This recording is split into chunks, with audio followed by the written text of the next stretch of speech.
Assalamualaikum warahmatullahi wabarakatuh. Nama saya Firman Setia Aji, NPM 18130005. Baik, di sini kami akan mempresentasikan materi kami kelompok 4, dimulai dari saya, yaitu adalah poin pengertian model konseling dan lintas budaya. Nah, model adalah perumpamaan analogi atau kiasan tentang gejala yang dipelajari. Sehingga model juga terlihat seperti asumsi dasar. Nah, meskipun demikian, model bukanlah asumsi dasar.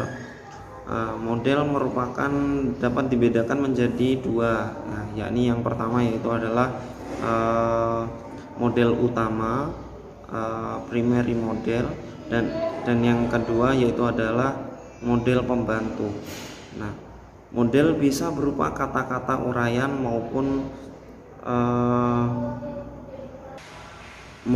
gambar, namun umumnya berupa uraian. Nah, berbeda halnya dengan model pembantu yang selain berupa gambar, model ini juga bisa digunakan untuk memudahkan seorang ilmuwan menjelaskan hasil analisisnya atau teorinya. Nah, model ini bisa berupa diagram, skema, bagan atau sebuah gambar yang akan membuat orang lebih mudah mengerti apa yang dijelaskan oleh seseorang. Nah, sedangkan gejala-gejala sosial budaya merupakan gejala yang sangat kompleks.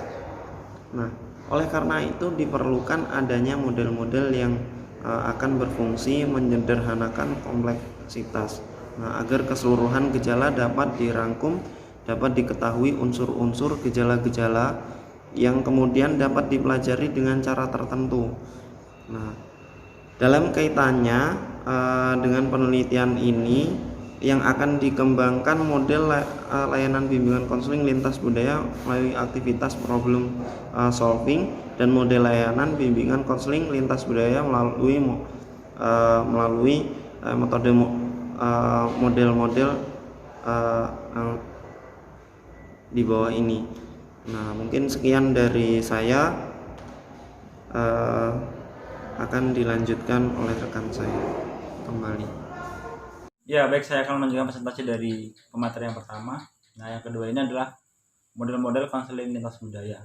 Palmer and Longeni ini berpendapat bahwa budaya-budaya barat ini menekankan individualisme, kognitif, bebas, dan materialisme.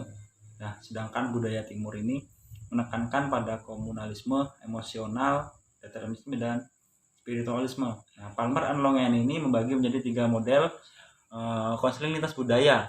Nah, yang pertama, model berpusat pada budaya atau kultur center model.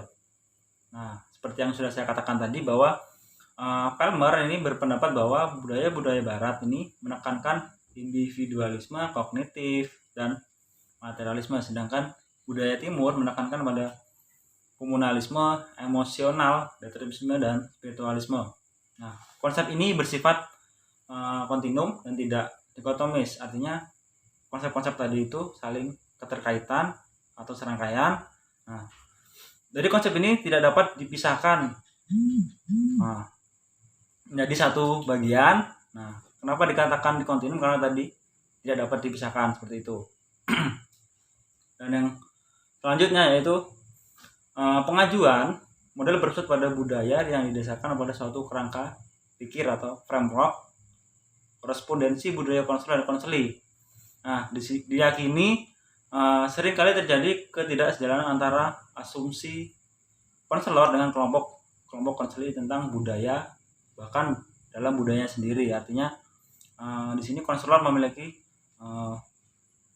dugaan, di mana dugaan itu sebagai dasar dan sebagai landasan berpikir.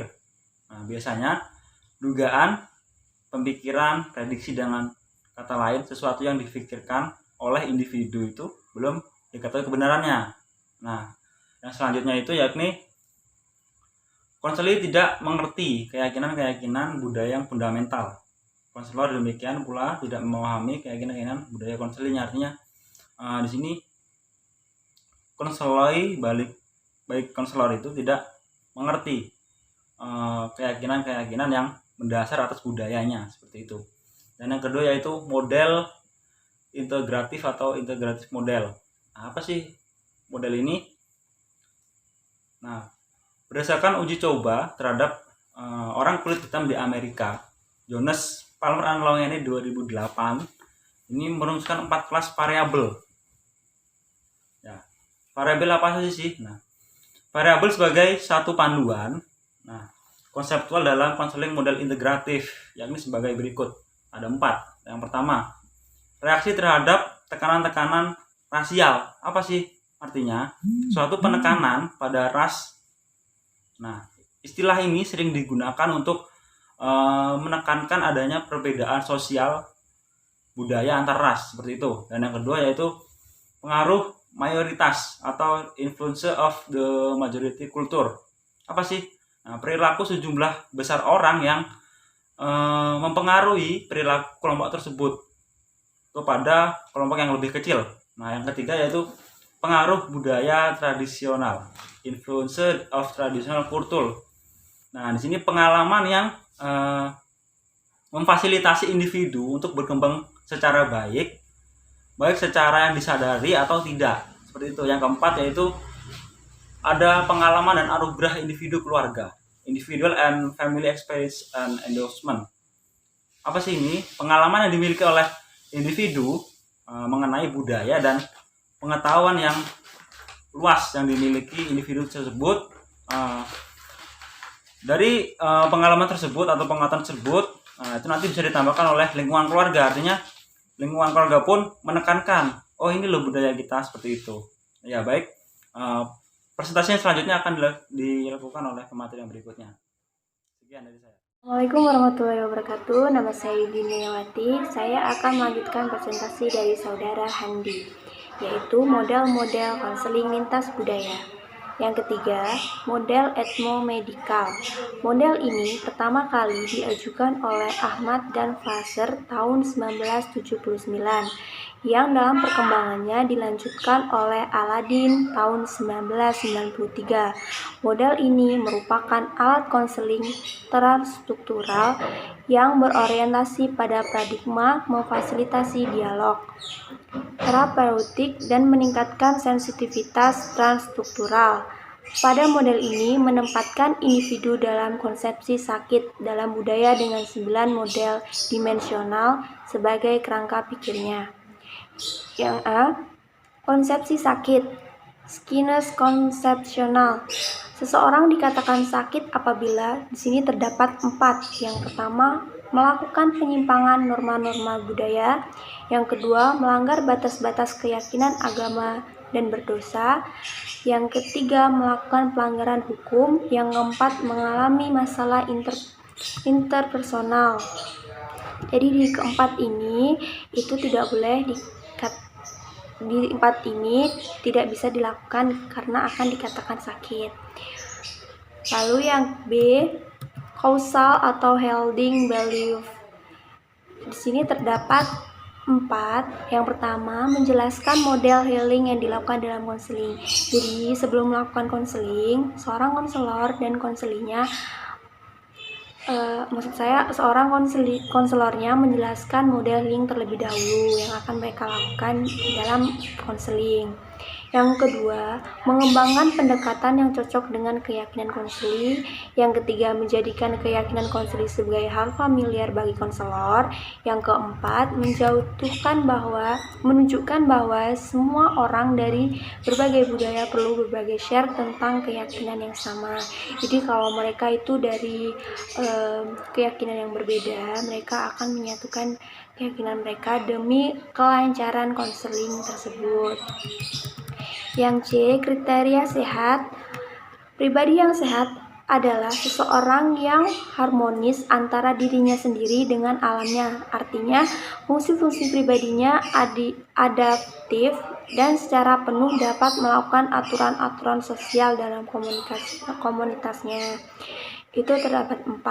Yang pertama, mampu menentukan sehat dan sakit. Jadi mereka saat melakukan konseling tersebut bisa menentukan diri mereka sendiri itu bahwasanya Contohnya seperti seorang konseli, dia bisa mengatakan dia sakit atau sehat saat melakukan konseling tersebut.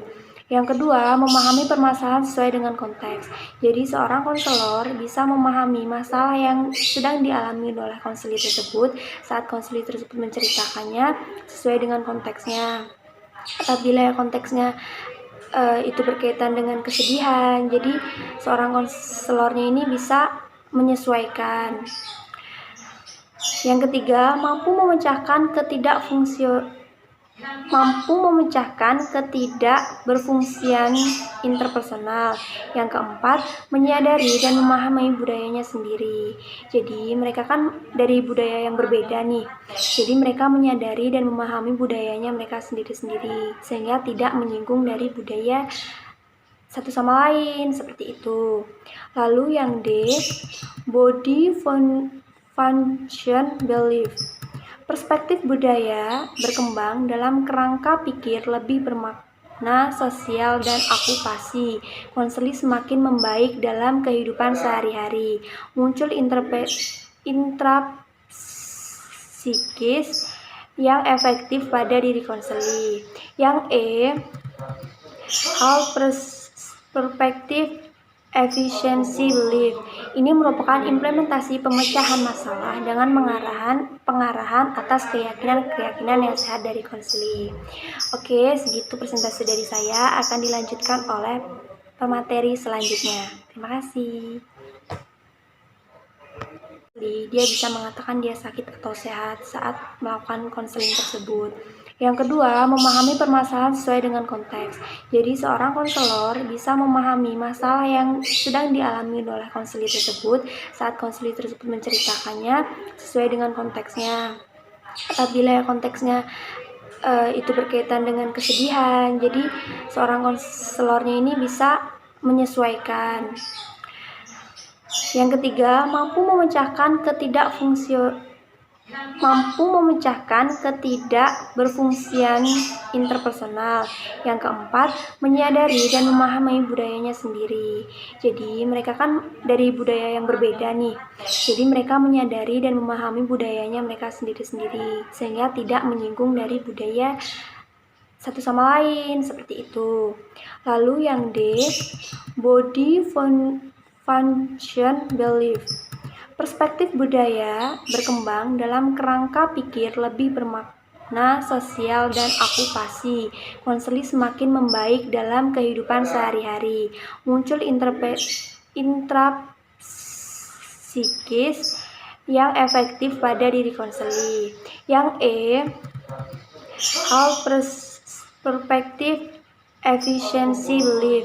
Ini merupakan implementasi pemecahan masalah dengan pengarahan atas keyakinan yang sehat dari konseli. Oke, segitu presentasi dari saya, akan dilanjutkan oleh pemateri selanjutnya. Terima kasih. Saya Anissa Septiana Putri, NPM 19130077. Saya akan menjelaskan tentang pendekatan konseling lintas budaya. Setidaknya ada 3 macam pendekatan dalam konseling lintas budaya. Pertama, pendekatan universal atau etik yang menekankan inklusivitas, komunalitas, atau keuniversalan kelompok-kelompok. Kedua, pendekatan emik atau kekhususan budaya yang menyoroti karakteristik khas dari populasi-populasi spesifik dan kebutuhan konseling khusus mereka. Ketiga, pendekatan inklusif atau transkultural yang terkenal sejak diterbitkan sebuah karya Erdens dan Mahtanis 1989 berjudul Transcultural Counseling and in Action. Mereka menggunakan istilah trans sebagai lawan dari inter atau cross cultural counseling untuk menekankan bahwa keterlibatan dalam konseling merupakan proses yang aktif dan resiprokal. Namun, Fukuyama 1990 yang berpandangan universal pun menegaskan bahwa pendekatan inklusif disebut pula konseling transkultural yang menggunakan pendekatan emik, dikarenakan titik anjak batang tubuh literaturnya menjelaskan karakteristik, nilai-nilai, dan teknik-teknik untuk bekerja dengan populasi spesifik yang memiliki perbedaan budaya dominan. Pendekatan konseling transkultural mencakup komponen berikut. Yang pertama, sensitivitas konselor terhadap variasi-variasi dan bias budaya dari pendekatan konseling yang digunakannya. Kedua, pemahaman konselor tentang pengetahuan budaya konselingnya. Ketiga, kemampuan dan komitmen konselor untuk mengembangkan pendekatan konseling yang merefleksikan kebutuhan budaya konseling. Yang keempat, kemampuan konselor untuk menghadapi peningkatan kompleksitas lintas budaya. Selanjutnya, asumsi-asumsi yang mendasari pendekatan konseling transkultural sebagai berikut. Yang pertama, semua kelompok-kelompok budaya memiliki kesamaan kebenaran untuk berkepentingan konseling. Kedua, kebanyakan budaya merupakan musuh bagi seseorang dan budaya lain. Yang terakhir, kelas dan gender berinteraksi dengan budaya dan berpengaruh terhadap outcome konseling. Baik, saya Alvina Wahyuni, NPM 19130061. Saya akan melanjutkan presentasi dari kelompok saya, yaitu pengertian budaya. Dalam istilah, budaya merupakan sesuatu yang kompleks. Menurut dari asal-usul budaya yang berasal dari kata budi dan daya. Budi berarti pikiran, cara berpikir, dan pengertian. Dan daya adalah kekuatan atau upaya-upaya dan hasil-hasil. Jika saja budaya diterjemahkan sebagai produk berpikir dan berkarya, jelas bahwa budaya memang merupakan sesuatu yang amat luas. Selanjutnya akan dipresentasikan oleh kelompok saya. Di sini saya akan menjelaskan tentang komponen-komponen perbedaan budaya, komponen-komponen yang perlu diperhatikan dalam pengembangan konsep bimbingan dan konseling, meski harus terfokus pada orientasi nilai budaya yang menghendaki kehidupan masyarakat. Konjaraningrat menyebut bahwa orientasi nilai budaya sebagai mentalitas. Menurut beliau, di antara sedemikian banyak komponen mentalitas yang dimiliki berbagai kebudayaan, suku, dan bangsa di Indonesia, terdapat 4 komponen yang menonjol, yaitu yang pertama ada konsepsi waktu yang bersifat sirkuler, itu artinya waktu itu beredar dan tidak berlangsung. Lalu yang kedua ada hidup terlalu bergantung pada nasib. Yang ketiga ada sikap kekeluargaan dan gotong royong yang sangat kuat, dan yang keempat ada orientasi nilai budaya vertikal. Integrasi nilai Islam di sini terdapat dalam Quran surat Al-Hujurat ayat 13 yang berbunyi Bismillahirrahmanirrahim. Ya ayyuhan nasu inna khalaqnakum min dzakari wa unsa wa ja'alnakum syu'uban wa qabaila lita'arafu. Inna akramakum indallahi atqakum. Innallaha alimun khabir. Yang artinya, wahai manusia, sungguh kami telah menciptakan kamu dari seorang laki-laki dan seorang perempuan, kemudian kami jadikan kamu berbangsa-bangsa dan bersuku-suku agar kamu saling mengenal. Sesungguhnya yang paling mulia di antara kamu di sisi Allah ialah orang yang paling bertakwa. Sungguh Allah Maha Mengetahui dan Maha Teliti. Kaitannya dengan konseling lintas budaya, di sini konselor itu tidak boleh membeda-bedakan antara suku, bangsa, dan budaya dari seorang kliennya. Karena di sini dituliskan bahwa kita diciptakan bersuku-suku dan berbangsa-bangsa, tujuannya agar kita saling mengenal satu sama lain. Sekian, terima kasih.